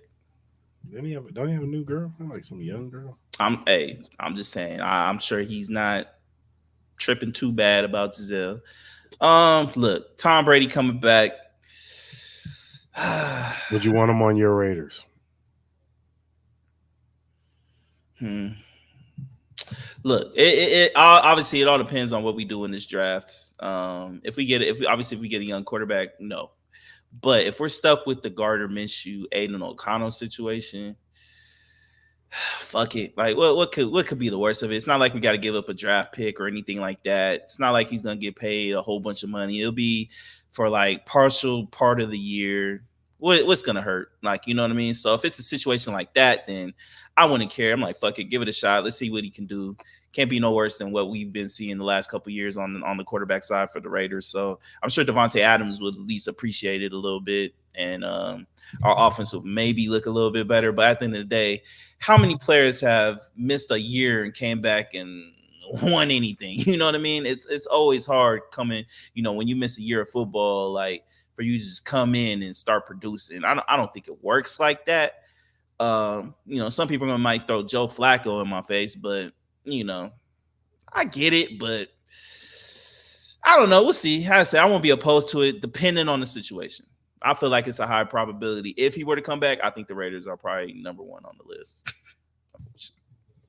What would it take for the 49ers to go to the 49ers? Brock Purdy injury? Yeah, I think it has to be a Brock Purdy injury. What if Brock Purdy starting to play bad? That's a possibility too, because at the end of the day, look, this is why I say Kyle Shanahan is in the hot seat, bro. They've had the most talented team for like how many years now? You know what I mean? Oh, like, especially when they got Christian McCaffrey, there's like no excuses, dog, at all. So, if Brock Purdy doesn't play well, which is a probability, I'm not wishing that on him, but it's a probability. Then I think the Niners have to call Tom Brady and see what's up. The Niners need to win a championship this year. Let's all state it. They need to win the championship this year because their window is closing. Brandon Ayuk is almost out the door. Christian McCaffrey ain't getting no younger. George Kittle ain't getting no younger. Trent Williams ain't getting no younger. Nick Bosa ain't getting no younger. Fred Warner ain't getting no younger. Greenlaw's tore his Achilles. Who knows if he's going to be back this year? Even though you're starting to see a lot of people on Achilles coming back quicker, but especially the timing of the Achilles injury, I don't think you're going to see him play at all. He ain't going to be ready till like late season. At least playoff time. At least playoff time. So, and even that's a stretch. So, it's a lot of pressure on the Niners, man. So between the Raiders, I'm not saying we have that kind of pressure. The Niners do. So if they start off slow and Brock Purdy don't look good, I would throw out that call to Tom Brady. I would. For sure. Would you? No. You wouldn't. What would you do if Brock Purdy starts playing terrible? What would you do? I don't know, but I'm not calling Tom Brady. Why not? Why wouldn't you call Tom Brady? I just don't think he has it anymore. He wasn't that good when he did last year at Tampa Bay. What do you have to lose? Honestly, what do you have to lose? He's not going to cost anything. I don't think it's going to happen because of the, especially with the ownership thing. But what do you have to lose? You're right, but no, good. He's just mad. That's the only player Mahomes can't beat. What? Hold on. He's beat him in the regular season. That's all that is, man. That's all that is. We beat him in the regular season, okay? I'm talking about real time, bro. He beat y'all in the Super Bowl and playoffs. In Kansas City, too. If D4 didn't line up offside. Here we go. Always gotta blame somebody else. D4 fall. He lined up offsides and Tom Brady threw a pick. It was over. Over. Hey, the people watching right now, you see where the Tom Brady hate coming from. Boy can't beat him. It'd have been over. It'd have been over for Tom Brady. That's why Tom Brady to go. Sorry. I hate to say it. Anyway, let's talk about Joe Buttons and DJ Academics. I'm gonna let Nah, you let's do it. lay this conversation. Now, obviously, everybody knows we're not gonna regurgitate the whole Drake Kendrick shit. Everybody knows the story. If you don't know the story, look it up. I ain't got time to do all the whole shit. But Joe Budden and DJ Academics, they had like kind of like an emergency, kind of podcast where they were kind of talking about the whole situation with Drake. You know what I mean? They started bringing up topics as far as like him rapping about dating young girls and stuff like that. Kind of like DJ Academics kind of questioning what Kendrick kind of brings to the table, in the sense like all he does is make moments in a sense, but he doesn't seem like he wants to battle Drake, even though he's called him out several times. But I just want to get your thoughts on the whole thing. Like, we can start with the whole him always rapping about dating young girls. There have been some stories with the Millie Bobby Brown shit and all that. What's your kind of thoughts on at least that topic of the whole situation? I mean, it's double standards in life, man, and certain people can get passes for certain stuff, and other people can't. Drake, he can get the pass because he's a pop star. He has millions of fans, and they're gonna sweep that under the rug. It's not good. It's bad because if he's dating underage women, he needs to be penalized for that, and he needs to be called to the carpet for that. But unfortunately, that's not gonna happen. Unless it's just like he gets caught, what I'm saying, on some pedophile type stuff.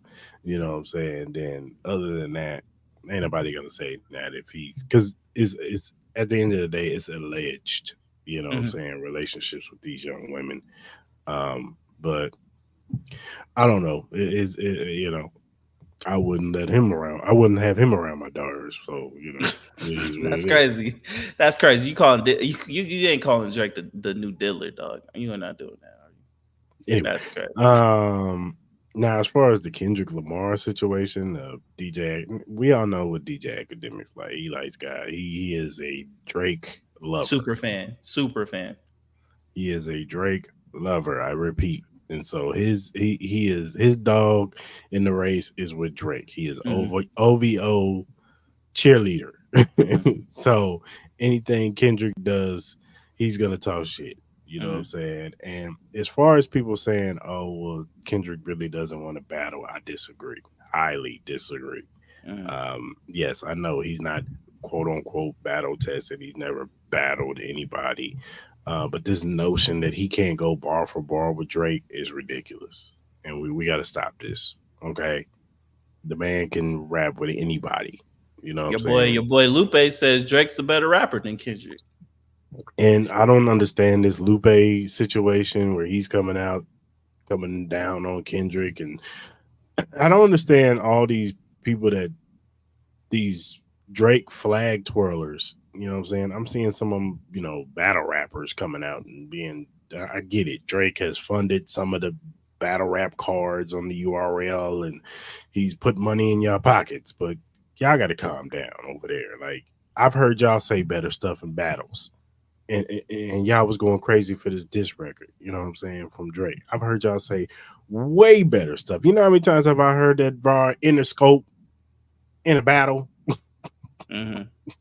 That Interscope bar is like 2019, probably 2020, 2012. I mean, like that bar was not even all that great. Like, I've heard that before, and I've heard regular rappers say it way better than him.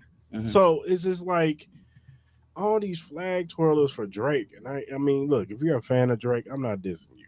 You are free to be a fan of whoever artist and rapper, singer, whatever you want. You know what I'm saying? That's perfectly fine.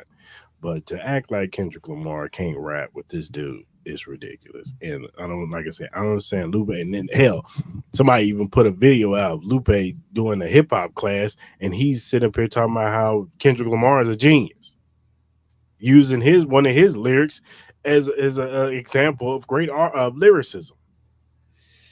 I think the thing with Lupe is I look, this is just me saying this shit. And look, and not to cut you off, and this is not me saying Lupe is trash or anything. I think Lupe is an amazing lyricist. Dude can rap his ass off. But chill Look. on this.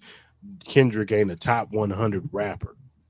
Listen here. I think the situation with Lupe is, I think Lupe, in some sense, believes that he should be in this position, not Kendrick. That's what I believe. Because at the end of the day, my whole thing is, Lupe been quiet for a long time. Now all of a sudden he want to talk now. It makes no sense to me. And then the whole situation where people want to say that, Kendrick, all he does is, he kind of makes these like one hit wonder kind of moments. Well, okay, if he does that, it seems like it's working because everybody always feels some type of way when he says this shit. You know what I mean? I get in the sense like in the control shit and all that, DJ Academics was like, well, all these rappers did respond to him, like Lupe and Big Crit and all that shit. Who the fuck all right, look, I like Big Crit. I like Lupe. But let's all be honest. We knew who the fuck he was talking about. Come on, man. We knew who the response we wanted to hear from. At that time, it was Drake, and some of J. Cole, but I don't think it was too much J. Cole, but it was Drake. You know what I mean? So if he makes these little moments and you don't think he's ready to squabble, then why everybody always tripping when he does do it? Why does he have a number one record that almost lasted a month? It made Beyonce's country album go away in the clear dust. No one even talks about that no more. All because of a Kendrick Lamar bar. And no one said it was like the greatest verse of all time. But no. Did it hit its mark? It absolutely did. Okay? Y'all sitting here telling me Drake saying pipsqueak, wearing a size 7 shoe is some of the greatest shit y'all have ever heard. Get the fuck out of here. And I clearly said I like that shit. I liked it. I get what he was trying to go with it. He made his point. At least we're progressing with the battle in a sense. But stop trying to tell me that Kendrick Lamar can't go blow for blow. And I get it. We haven't seen him in a public eye go against anybody, but we don't know what his whole history is. We do not. And y'all keep acting like Kendrick Lamar can't rap. It's crazy. And then and then y'all keep trying to throw this AI Kendrick Lamar verse that got dropped. I forgot what the name of the song is. And then you had the creator come out, and you had all these people like Mal, DJ Academic, keep throwing out like this shit was some real shit. And then the creator of the goddamn song comes out, I think today or yesterday, and proves that it had nothing to do with Kendrick. So, and then now you got DJ Academics throwing out, oh, it's the 4th day that Kendrick Lamar hasn't dropped anything. I'm like, has Drake even really dropped anything? He leaked the song. He never even on Apple. Dropped. It's not on Apple. It's not on Spotify. Rick Ross dropped his shit. It's Drake on Apple and Spotify. Drake ain't even really dropped it. He ain't even do it. To me, I feel like he leaked it just to get the temp to see if people fuck with it. And if people fuck with it because it's Drake, people fuck with it, and it's not bad. It's not the greatest thing in the world. People fuck with it. So now he's like, oh, and then y'all keep throwing this whole shit. I don't understand why people think this shit is funny, because I don't think it's funny at all. It's not, to me. It's not at all. It's the whole shit with Metro Boomin go play some beats, man. And that shit is not like, what? What are we doing? Y'all niggas like, oh, that's funny. That's just go play some drums, nigga. I'm like, that's what y'all love him for. That's what he's known for. What are y'all talking about? He's the number one producer in hip hop right now. That's why he got number one hit. Y'all love his drums. His drums was kicking on that beat. Y'all think that's the greatest shit in the world? Oh, Metro, go play some drums, nigga. Oh, that shit is. Oh my god, that shit was the bar, nigga. Come on, what are we talking about, bro? See, the alliances are clear as day. Look, if you like Drake, that's cool, but come on, man, have an honest opinion about it, though, man. I don't have a dog in this race at all. I love Drake music. I love Kendrick music. I love J. Cole's music. I do not have a dog in this race. But come on, man. can we at least have an honest conversation about this, dog? This shit is getting. I'm at the point where I'm like kind of over it a little bit. I ain't gonna lie, I'm really kind of over this shit a little bit. Like when Kendrick drops, I'll be more hyped into it and I'll get back into it. But overall, I'm tired of the conversation. I'm kind of burnt out on it. I'm glad the light has gone on to it, but man, like just have an honest conversation. Like this shit is crazy. The clicks is crazy. The favoritism is crazy. And it's just like, man, Lupe, what are you talking about? Like you sounding crazy right now, my guy. Like you trying to say Kendrick is not a top 100 rapper? That's you don't even believe 60. That. You doing some J. Cole shit. He said he's 60. You doing some J. Cole shit, bro. You don't even believe that. You don't. Kendrick could go blow for you, and you nice with it. But you haven't been relevant in music in years, my nigga. So what are you talking about? What are we talking about? Name me the last shit Lupe's fucking done. Since the Cool. When's the last thing he done that's been relevant since the Cool? What are we talking about? Kendrick's discography kills you. It do. You know what I mean? The Game shit kills you. I was listening to the Game shit. I'm like, Game was so hard, bro. You know what I mean? I'm surprised Game hasn't said anything about this. He's been kind of quiet. Yes, he has. Oh, he has? What'd he say? I didn't even see it. Turncoat over there. I'm right with Drake on this. Oh, well, Drake's done a lot of shit with him. You know what I mean? I pull his West Coast card right now. But Kendrick has done a lot of stuff with him as well. Exactly. But at the end of the day, look, I'm not mad. If you believe, I'm not mad. If you believe Drake is gonna win this battle, that's cool. Just have an honest conversation about it. If you think Kendrick's gonna win the battle, that's cool. Just have an honest conversation about it. Stop trying to say all this crazy ass shit because I don't know if homie put money in your pocket. You know, he's done some shit where you feel like you have to have this man's back. But man, this is just about rap, my guy. Like, have an honest conversation. That's all I'm saying. Stop pulling out this bullshit lies. Stop trying to diminish Kendrick's discography and his, you know. But no one believes that. No one believes that. Like, I get, look, I get Ice is going to sit here and kind of throw to Pimp a Butterfly and say that this shit was overrated and shit. But like, come on, man. This nigga is the same nigga that keeps trying to tell me NBA YoungBoy is fire. And he's not. He's not. So, like, it's cool, but like, come on, man. Like, and to me, music is all subjective.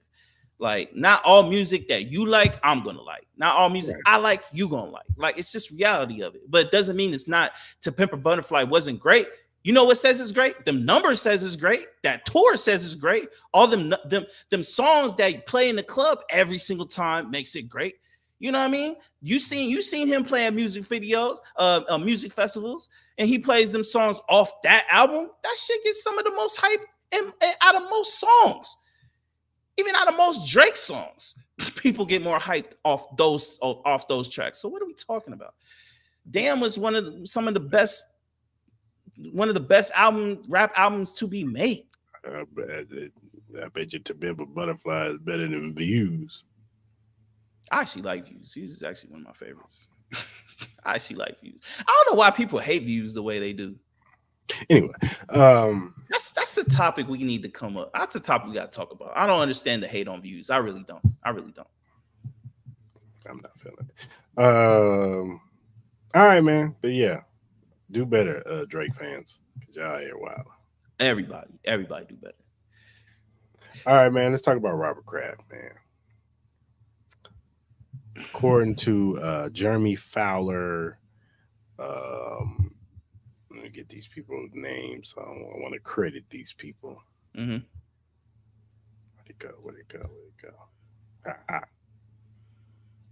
According to Don Van Natta Jr., Seth Wickersham, and Jeremy Fowler, there has been a report that Arthur Blank, owner of the Falcons, was very hot on the trail of Bill Belichick hiring him as a head coach.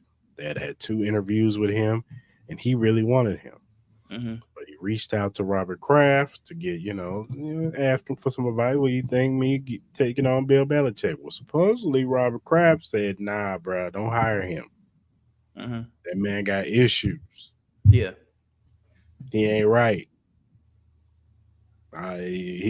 Some people said that he said something about Bill Belichick. He feels betrayed by Bill Belichick.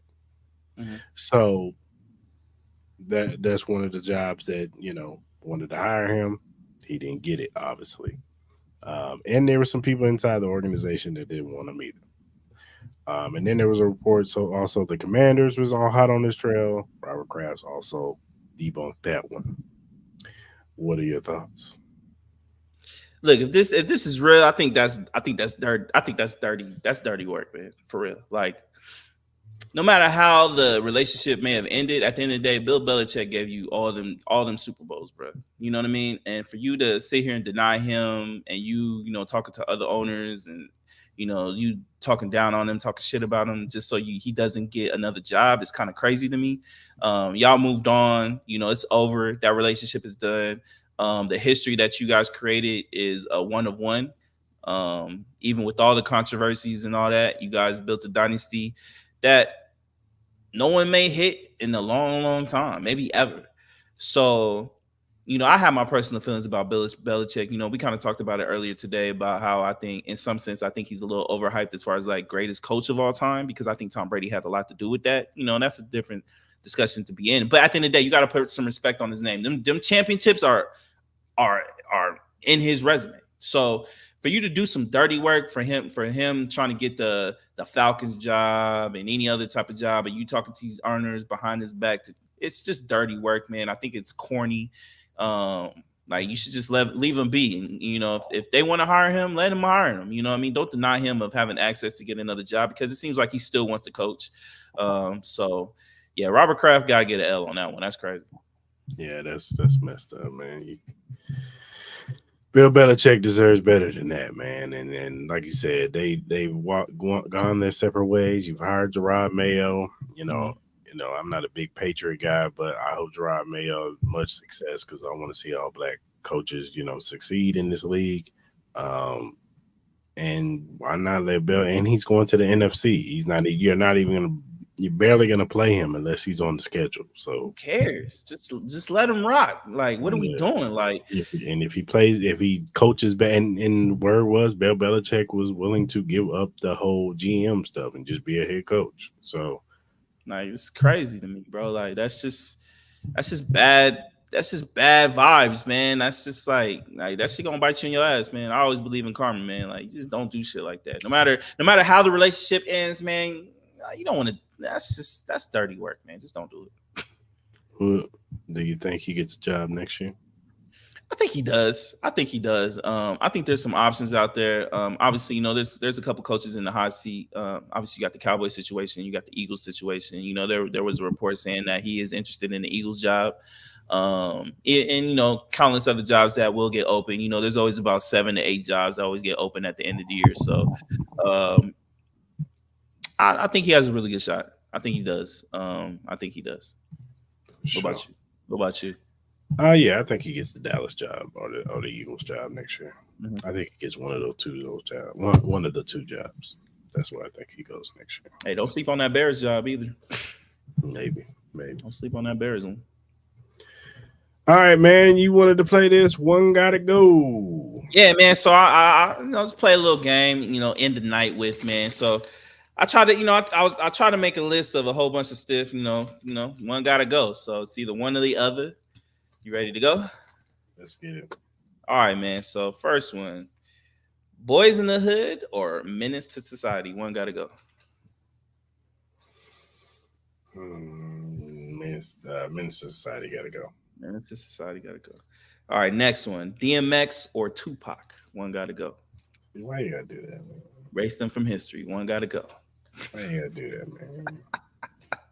That ain't right, man. Hey, man, it's just a game, brother.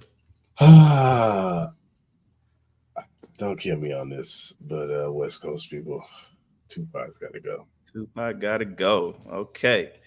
Next one, video games. GTA 5 or Last of Us Part 1? One gotta go. Get erased from history. GTA 5. Oh, damn, you don't like GTA 5 like that? I do like it, but Last of Us is one of my favorite games of all time, man. Come on, don't do it. All right, so when I made this one, I don't know if it sounds weird, but we're gonna rock with it. All right, fried chicken or chicken wings? One gotta go. One gotta get erased. One gotta get erased. You can never have chicken wings, or you can never fry no damn chicken ever in your life. Ah, that's messed up. No more Popeyes. No Popeyes, none of that. But no more Wingstop either. Nah. They're erased from history. That's difficult, man. That ain't right, man. I shouldn't say chicken tenders, man. Nah, man. Sorry. Oh, good. Let's see. You know what? It's been real, Popeyes. Ooh, no more fried chicken?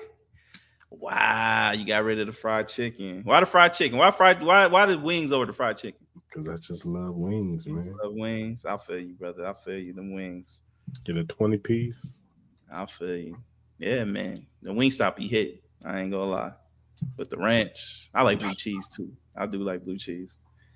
All right, next one. Lay's or Ruffles? One gotta go. Lay's gotta go.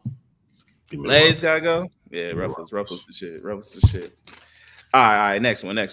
Beyonce or Whitney Houston? One gotta go. One gotta get erased. Why you gotta do that, man? Hey, man. Beyonce, bye-bye. Oh, Beyonce! Oh, Can't get rid of the greatest voice of all times, man. Beehive about to have your neck. We about to tweet Sorry, that to the Beehive. Beehive. Beehive gonna twitch your neck. But look, Whitney is the greatest voice of all time. In my opinion. Sorry. Nah, Whitney had the greatest national anthem ever. For real. Yeah. All right, next one. Juju Watkins or Caitlin Clark? One gotta get erased. Oh, why you gonna put me on the spot, huh? Yep. I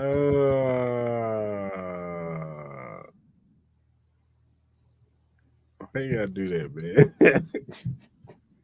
Hey, brother, it is what it is. Who you racing from history? Caitlin Clark. Hey. You just want to say that, man. All right, next one. The Stankonia album or the Blueprint album? Which one gets erased from history? Because I like their other two albums. I'm gonna say Stankonia. I like Stankonia. Don't get it twisted, but I like Aquemini and AT Aliens better. So Okay. All right. This one hit probably. There's no comparison with these two, but I did this for you. Tech 9 or Jeezy? One has to get erased from history. Right, see, why did that? Why did I do it, man? Which one? This is a personal one for you. I'm getting rid of Jeezy, man. You're getting rid of Jeezy over Tech 9? I gotta roll with hometown, man. I can't do my man Tech 9 like that, man. He's the greatest independent artist of all times, man. Okay. I got another personal one for you. Ready? Mm-hmm. Mahomes' first Super Bowl or his last Super Bowl? One gotta go. I mean, damn, that's horrible.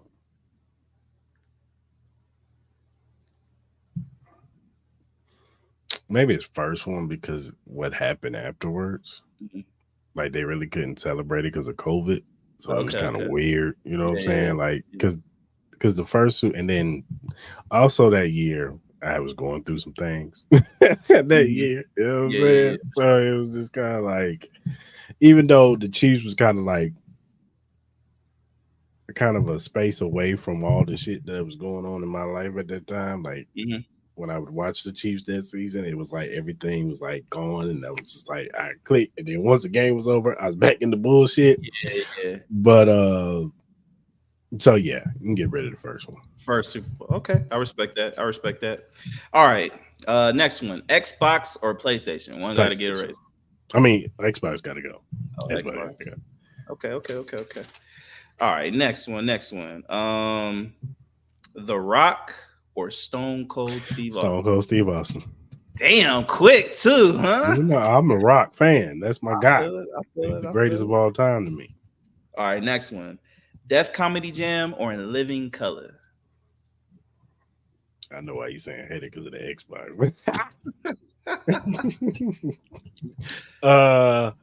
Say that again. Def Comedy Jam or In Living Color? Oh, that's difficult because both of them made people.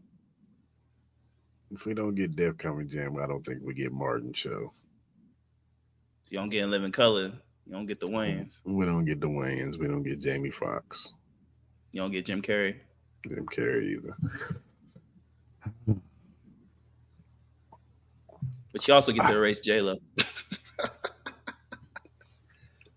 That's difficult, man. But I'm gonna go with Def Comedy Jam. You gonna erase Def Comedy. All right. Yeah, because I think it was still Comic View. So okay. Next one. Megan Thee Stallion or Lotto?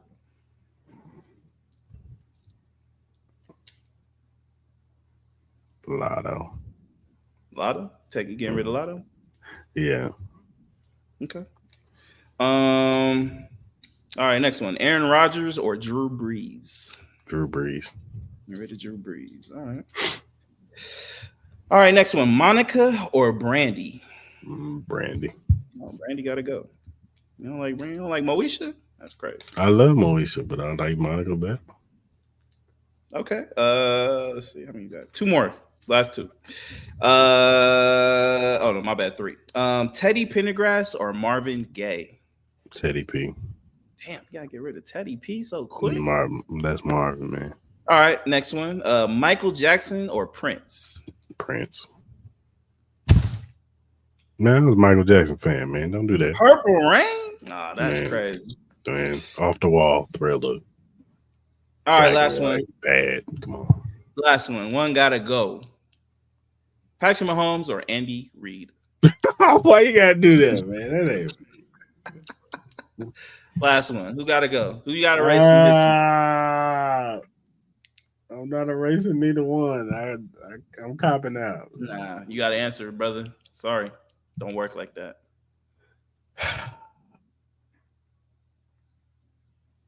I can't do this. One gotta go, brother. Come on, man. Come on. I can't do this, man. Because they both hand in hand help each other out.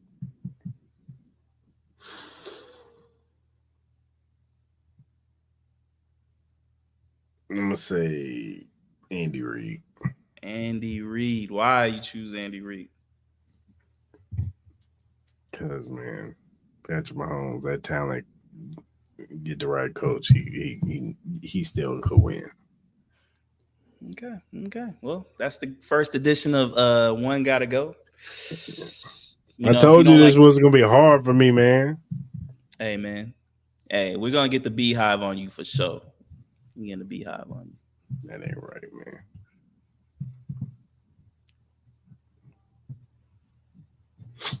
All right, man. You got anything else? Oh yeah, I would love to talk about this. So your boy was talking about retiring. Oh God, he ain't retired, man. Like I'm going by what your boy said. Your boy said the moment he believes that he thinks football takes away from him being away from his kids, he's gonna strongly consider retiring. Like, what are your thoughts, man? Like, how do you feel about that? What's the probability, percentage chances of that happening in the next, let's say, 5-6 years? I'd say 10 years from now that happens. You say 10. Why not sooner? Maybe he wants to, if he wins a couple more, he may not have nothing else to play for. You know what I mean? Let's say he wins the next 2 and 3 years. Like, he'll have 5 chips. Mahomes is he's crazy. He wants to beat Tom Brady. Is he though? If he's already talking about retiring though, he's crazy. No, man, especially crazy. If Andy Reid were to retire in the next like 2-3 years, would you think he'd consider it? Spagnuolo gone, Travis Kelce gone. It's just him. He has about 5 chips. Because I think he would want that challenge. I think he would want. Think so? Yeah, I think he would want that challenge. I think I think he would want to see if he could do it without Andy.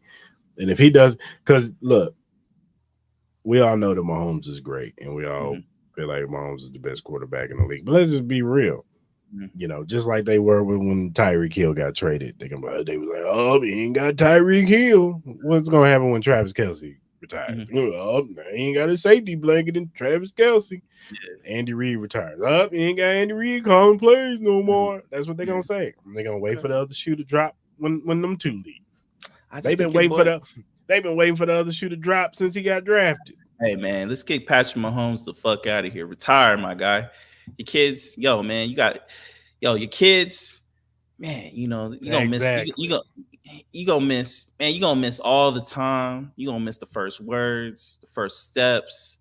You know what I mean? Like you gonna miss the time where he gets his first girlfriend, her first boyfriend. Because 10 years miss the from first now, day of kindergarten. Little man be like 10 years old. You gonna miss all that. He gonna miss all that. Go home to your kids, man. Go be a daddy. Go be a daddy. Keep winning these championships in Kansas City. At least wait till we go to Kansas, man. Then you can wait till Arrowhead moves to Kansas in 2032, whatever. Yeah. Oh, I got another one. I got another thing. I know we had another topic, but we didn't bring it up. But I'm gonna ask you, what do you think about the whole Rhea Ripley? Having to give up her title and stuff like that. Unfortunately, it sucks. I feel bad for her. You know what I'm saying? I do think that she was gonna drop the belt to Liv Morgan. That's my prediction. I could be wrong. But it sucks that she had to leave it like this. There were speculations that she had hurt her wrist way before, or shoulder way before this situation. Okay. And it was just kind of like one of those injuries that any moment it could have happened. So I don't know. But it sucks it went down like this. But they're gonna play into the whole storyline of Liv Morgan saying, well, this is karma. Hitting you, you know what I'm saying? You knocked me out of the ring, no, knocked you out. So yeah. And so we'll crown the new women's champion on next Monday. Who's going for the belt? I don't know how they're gonna do it. They'll probably do a gauntlet with Liv Morgan, Nia Jax, I don't know, Candice LeRae. It's probably gonna be a whole slew of women that's gonna be up for that belt, and they're probably gonna do like who you think gonna get the belt? It's either gonna be Liv Morgan or Nia Jax. Okay. One of the two. Yo, so I got another question. I've been seeing a lot of stuff about Cody Rhodes where it seems like people are turning on Cody Rhodes or something. Like, what's going on with that situation? People saying he's boring. He's still talking about the bloodline. He's still doing, appreciation speeches, and like he just won the title 2 days ago. Like, what do you think about that? I mean, he's taking his lap. Like all wrestlers do. Yeah, he's taking his lap, And he sit back waiting to see who's going to win out of AJ Styles and LA Knight. Yeah. I think AJ Styles is going to win that match. And they're going to put him, because I don't think it would be good for LA Knight to lose another championship match.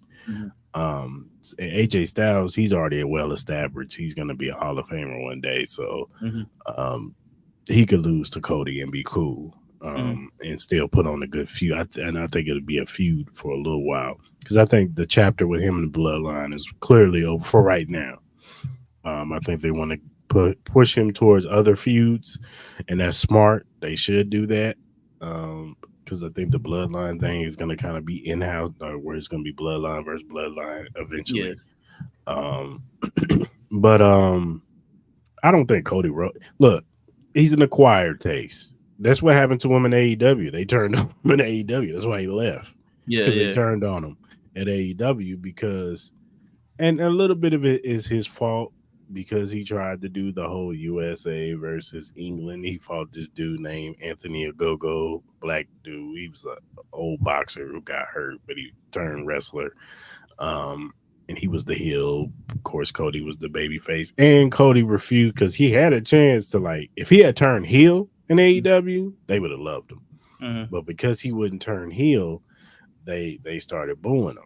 You know what I'm saying? And it was that one pay-per-view where his match kind of brought down the pay-per-view a little bit. Like, it took a couple matches to get it back up. Because you already knew who was going to win the match. You know what I'm saying? You already knew Cody was going to, even though I know everybody's saying you knew he was going to be Roman, but that was like a long history of 2 years, a span of 2 years for Cody to get back to the story and win it. Right.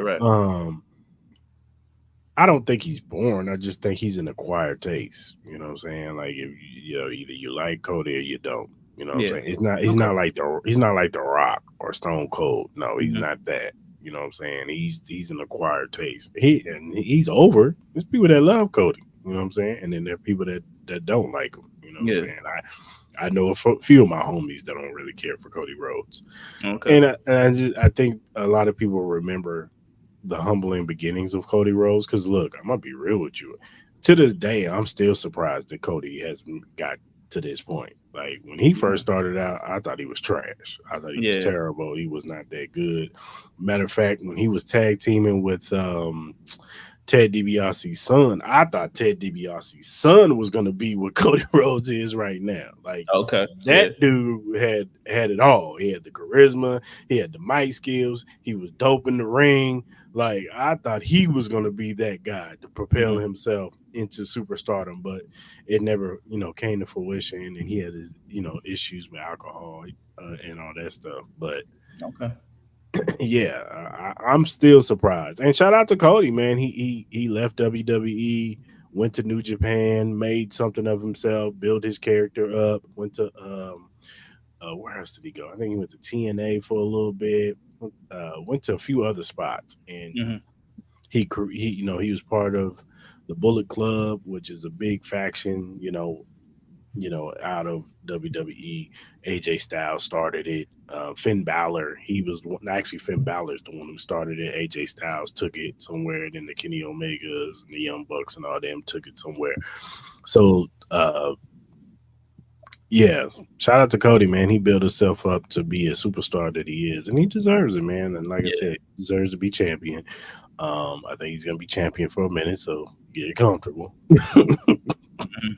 They didn't do this 2-year storyline for this man to be a champion. In the first pay-per-view. Yeah, it's not gonna happen. Like he probably won't lose that belt till like next year sometime. Probably maybe WrestleMania. And I speculate it's probably either gonna be like the Gunther or LA Knight, somebody like that, whose stardom is just, Gunther is rising because he's just every Royal Rumble, he's like the final 3 in the Royal Rumble. So I think he's gonna win the Royal Rumble this year. And then LA Knight is just too over right now, even though a lot of people I know a lot of people don't like LA Knight because they call him Stone Rocks because he's a hybrid between Stone Cold and The Rock. But I like LA Knight, man. Look, the man puts on good matches to me. I think he's actually gotten a lot. Like now that they allow him to be him and do more stuff in the ring, I think he's a good worker in the ring, and he's definitely great on the mic. You know what I'm saying? And the crowd love him. They eat that shit up. It seemed like it. It seemed like it. But I know people that don't like him because, like I said, they think he's a hybrid between Stone Cold and The Rock. And look, it is what it is, man. Hey, if it works, it works, man. Right. That's what I'm saying. Like it's working. People love him. You know what I'm saying? But I do think eventually he will be a champion one way or another. Whether that be on Raw or SmackDown. I know the draft is coming up soon. So it'll be interesting to see who goes where. I think Cody stays on us. I think Cody's gonna stay on SmackDown. And whoever the champion right now. Who's world champion? Damian Priest. Whoever beats Damian Priest. I don't know if Jey Uso. I don't know if they're gonna do Damian Priest like that and make him a transitional champion and get the title to Jey Uso. I don't see that happening. Maybe they extend this feud out to SummerSlam or something like that. And you think Jey Uso will eventually get the belt?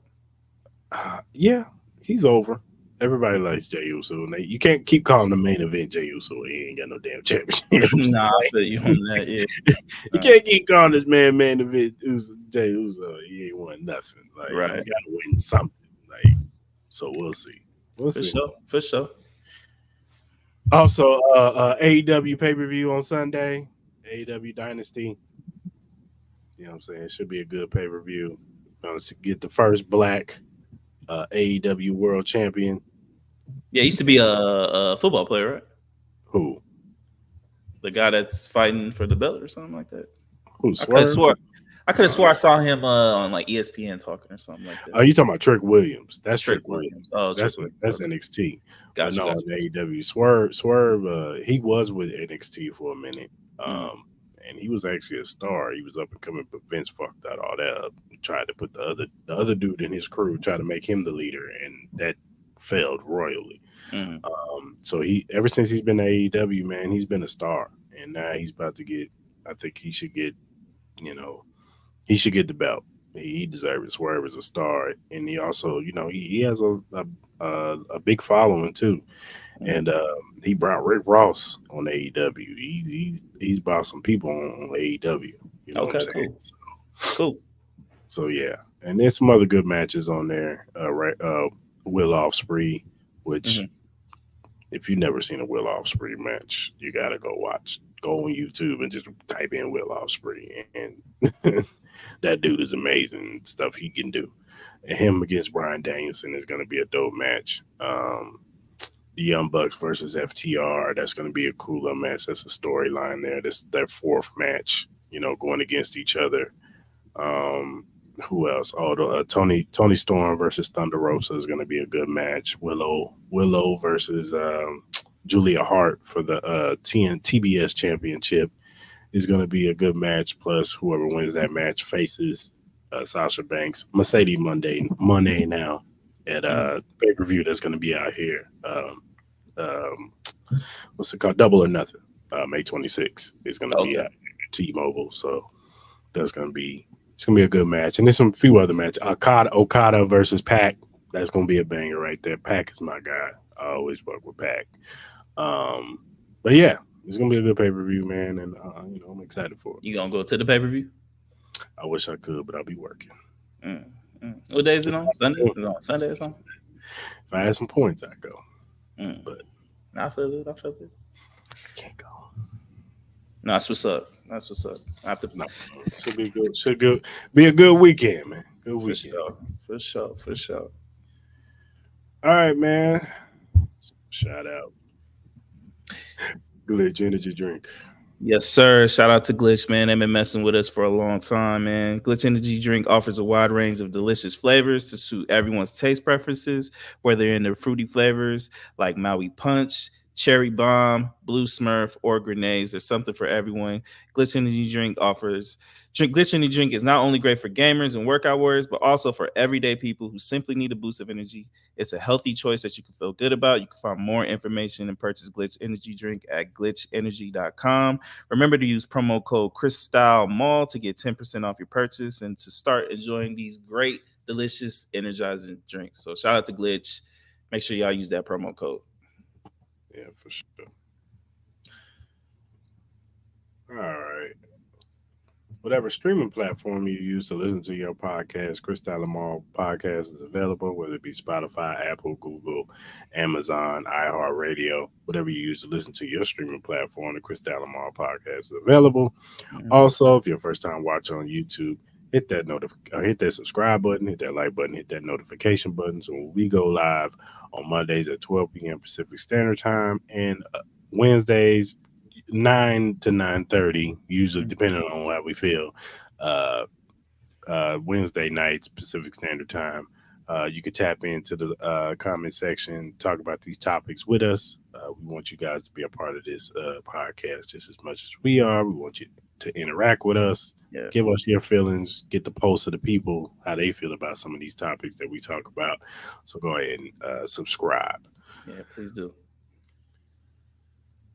And whatever social media platform that you use, whether it be Twitter, Instagram, Facebook, TikTok, Threads, Twitch, whatever you use, follow us at Cris and Mal. We will follow you back.